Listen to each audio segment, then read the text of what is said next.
Hello everyone, welcome back to my channel. So మంచి chicken tikka masala recipe అయితే ఈరోజు చూపించబోతున్నాను అనమాట. సో దానికోసము బౌల్లో ఫ్రెష్గా కడిగి పెట్టేసుకున్న చికెన్ బ్రెస్ట్ పీసెస్ని క్యూబ్స్గా కట్ చేసుకొని తీసేసుకోవాలండి. అందులో కొంచెం సాల్ట్, రెడ్ చిల్లీ పౌడర్, ఇందులోనూ కొంచెం కాశ్మీరీ రెడ్ చిల్లీ పౌడర్ అనమాట. అది కాస్త టేస్ట్ అండ్ ఫ్లేవర్ బాగుంటుంది. అండ్ కొంచెం పెరుగు, గరం మసాలా పౌడర్, అల్లం వెల్లుల్లి ముద్ద అండ్ కొంచెం పసుపు వేసేసుకొని బాగా కలుపుకోవాలి. ఇది ఒక 2 hours కానీ 3 hours కానీ మ్యారినేట్ అయితే చాలా బాగుంటుంది. ఓవర్ నైట్ అయినా బాగానే ఉంటుంది. సో నెక్స్ట్ వచ్చేసి ఇందులో లైట్గా లెమన్ జ్యూస్ అయితే పైనే పిండేసుకొని ఇది కాస్త కలుపుకొని పక్కన పెట్టేసుకోవాలన్నమాట. సో నెక్స్ట్ ఒక బాండి తీసేసుకొని ఆయిల్ హీట్ చేసేసుకోవాలి. సో మ్యారినేట్ చేసి బాగా నానిన చికెన్ అయితే ఇందులో వేసేసుకొని నీట్గా ఫ్రై చేసేసుకోవాలి. ఇది మొత్తము మీరు ఒకవేళ ఫాస్ట్గా కావాలంటే హై ఫ్లేమ్ మీదే హీట్ చేసేసుకోవచ్చు అనమాట, ఫ్రై చేసుకోవచ్చు అనమాట. సో హై ఫ్లేమ్ మీద ఫ్రై చేసుకుంటే ఆ స్మెల్ అండ్ టెక్స్చర్ అయితే చాలా బాగుంటుంది. నేనైతే కాస్త మీడియం ఫ్లేమ్లో అయితే చేసుకుంటున్నాను. బికాస్ నాకు కొంచెం వర్క్ ఉండడం వల్ల కొంచెం మూత పెట్టేసుకొని కాస్త మీడియం ఫ్లేమ్లో అలా కలుపుకుంటూ మధ్య మధ్యలో వచ్చి చూస్తూ కలుపుకుంటూ ఉన్నానండి.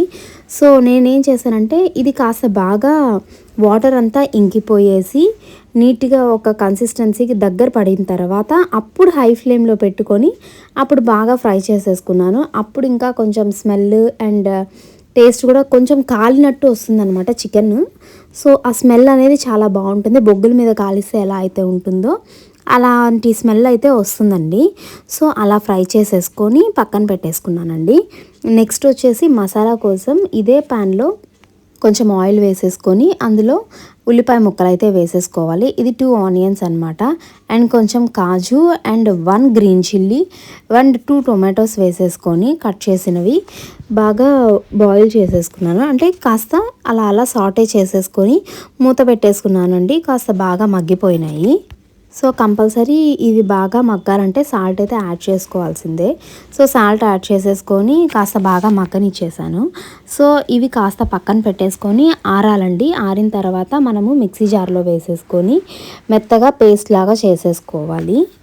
సో నెక్స్ట్ వచ్చేసి మనము అదే ప్యాన్లో కొంచెం ఆయిల్ వేసేసుకొని అండ్ కొంచెం అల్లం వెల్లుల్లి పేస్ట్ అయితే యాడ్ చేసుకుంటున్నాను అనమాట. కాస్త ఫ్లేవర్ అండ్ టెక్స్చర్ ఇవి బాగా పచ్చివాసన పోయే వరకు వేగితే చాలా బాగుంటుంది స్మెల్ అనేది. సో నెక్స్ట్ కొంచెం కారం వేసేసుకొని అండ్ గరం మసాలా పౌడర్ కూడా యాడ్ చేసేసుకుంటున్నాను. ఇందులో నేను ఏ మసాలా దినుసులు అయితే యాడ్ చేయడం లేదండి. సో అందుకని గరం మసాలా పౌడర్ కొంచెం ఎక్స్ట్రాగానే యాడ్ చేసేసుకొని ఇది కాస్త సిమ్లోనే పెట్టుకున్నాను. సిమ్లో ఆల్రెడీ ఆయిల్ హీట్ అయింది కాబట్టి అలాగా మీకు కనిపిస్తుంది అనమాట బాగా వేగుతున్నట్టు. నెక్స్ట్ వచ్చేసి మనం తయారు చేసి పెట్టుకున్న ఈ పేస్ట్ అయితే ఏది ఉందో అది వేసేసుకొని కొంచెం వాటర్ యాడ్ చేసేసుకొని కాస్త మరిగిన తర్వాత ఆ మరిగే టైంలో మనము ముందుగానే మనం ఫ్రై చేసి పెట్టుకున్న ఈ చికెన్ అయితే యాడ్ చేసేసుకోవాలి. సో యాడ్ చేసేసుకొని ఇంకా మనము మీడియం ఫ్లేమ్లో అక్కర్లేదనమాట, హై ఫ్లేమ్లోనే ఇదంతా బాయిల్ చేసేసుకోవచ్చు. బికాస్ అన్నీ బాయిల్ అయిపోయిన వాటివే కాబట్టి కాస్త ఫాస్ట్గా అయిపోతుంది.